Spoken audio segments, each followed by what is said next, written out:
ಒಂದೇ ಮಾತ್ರ ಎಲ್ಲರಿಗೂ ನಮಸ್ಕಾರ. ಇವತ್ತಿನ ದಿನ ನಾವು ರೋಟರಿ ಕಲ್ಯಾಣ ಕ್ರಿಕೆಟ್ ಟೂರ್ನಮೆಂಟ್ 2024 ಇವತ್ತಿನ ದಿನ ಮುಕ್ತಾಯ ಆಯಿತು. ಇದನ್ನು ಟೂರ್ನಮೆಂಟ್ 3 ದಿನ ನಡೆಯಿತು. 13, 14, 15 ಡಿಸೆಂಬರ್ವರೆಗೆ. ಈ ಟೂರ್ನಮೆಂಟಿನ ಮೇನ್ ಮುಖ್ಯಾಂಶ ಏನಂದರೆ another chance for cancer warriors.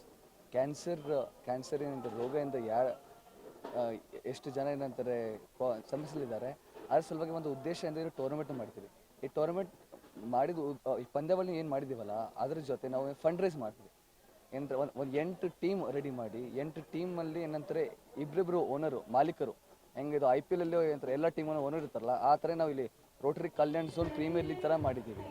ಆ ಥರ ಮಾಡಿ ಏನಂತಾರೆ ಸುಮಾರು 12 ಲಕ್ಷ ಏನಂತಾರೆ ರೂಪಾಯಿ ಫಂಡ್ ರೈಸ್ ಆಗಿದೆ. ಈಗ ಮುಂದಿನ ನಾವು ಇದು 3 ದಿನ ಇದು ಆಯೋಜನೆ ಮಾಡಿ ಮತ್ತು ಇದು ನಮ್ಮ ಏನು ಮೇನ್ ಟ್ರೋಫಿ ಏನಿತ್ತು, ಮೇನ್ ವಿಕ್ಟ್ರಿ ಕಪ್ ಏನಿತ್ತು, ಅದು ಶ್ರೀ ರಾಜಶೇಖರ್ ಪಾಟೀಲ್ ಅವರು, ಮಾಜಿ ಸಚಿವರು ಕರ್ನಾಟಕ ಸರ್ಕಾರ,